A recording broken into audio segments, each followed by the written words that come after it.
severe thunderstorm warning remains in effect until 3:30 p.m. for southwestern Christian and northeastern Trigg counties.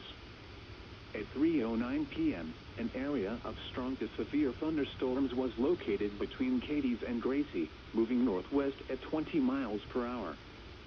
Hazard, 60 miles per hour wind gusts and quarter-size hail. This is a radar-indicated threat.